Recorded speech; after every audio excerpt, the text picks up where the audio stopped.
Hi guys, still here at Auto Culture. Siyempre kasama rin ko. And guys, ito kasama natin ang founder, isa sa mga founder mga koto ng True Fit Crew PH mga koto, Sir Kenneth Felipe. Yan, Boss Kenneth, yan. Siyempre, medyo mahihain si Boss Kenneth. Pero siyempre, hindi tayo dyan. Hindi tayo magpapatinag mga koto. Siyempre, kailangan malaman natin ang kwento netong True Fit Crew. Tama ba, Sir Kenneth? Yes. Boss Kenneth, siyempre, first, paano ba nagsimula si True Fit Crew muna, boss? Sige po. Yun. Magandang araw sa inyo lahat. True Fit Crew, nag-umpisa kami, pandemic siya eh. Parang group of friends, mga magkasama sa jazz.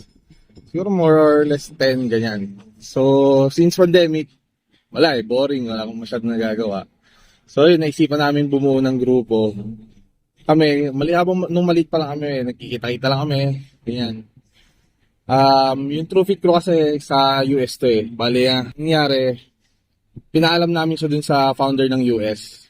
Pero syempre, respect din sa kanila na gagawa kami ng True Fit Crew PH. oh. So, yun naman, sumagot naman sila, sabi nila okay lang. So, yun, dun na, nag-umpisa na yung True Fit Crew. Okay. Hanggang sa, wala, parang, friend nung tropa namin, sasama. So, yun, lumalaki na. Anong lumalaki? Padami na ng padami pumupunta. Pero ito, boss, parang how many years na ba si True Fit Crew, boss Kenneth? Sige, boss, para... 3 years na siya. Mag 4 years na kami next year ng March. Yan. So, Happy anniv na, boss. Yan, lapagan natin ang mga kung pwede. Yan.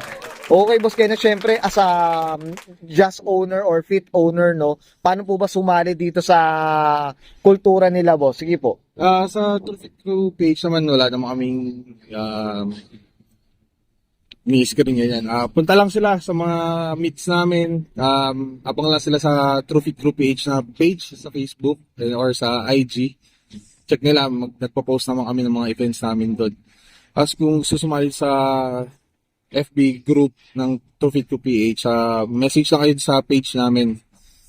Yun, magpa-accept lang kayo. Yun, best. Yan, syempre. Or i-check nila yung mga araw ng mga meet nila. Yan. Ba? Meron naman tayong ginagawang event dun sa page. Yun, well said. Okay. Boss Kenneth, syempre, I'm sure you're very busy din sa year-end meet. Tama po ba, Boss Kenneth, syempre, promote na tayo ng True Fit Crew PH po natin. Sige po, sige. Ayun, support nyo lang yung True Fit Crew PH.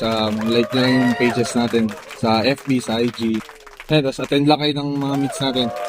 Enjoy lang natin yung mga tambay events ng TFC. Yun, okay, TFC. Yan yung yun pala yun. Okay, yun yung TFC. Okay, Boss Kenneth, okay na po? Thank you. Okay, so guys, this is Brian Canay and Sir Kenneth Felipe, one of the founders ng True Fit Crew PH mga kauto, and this is Auto Culture.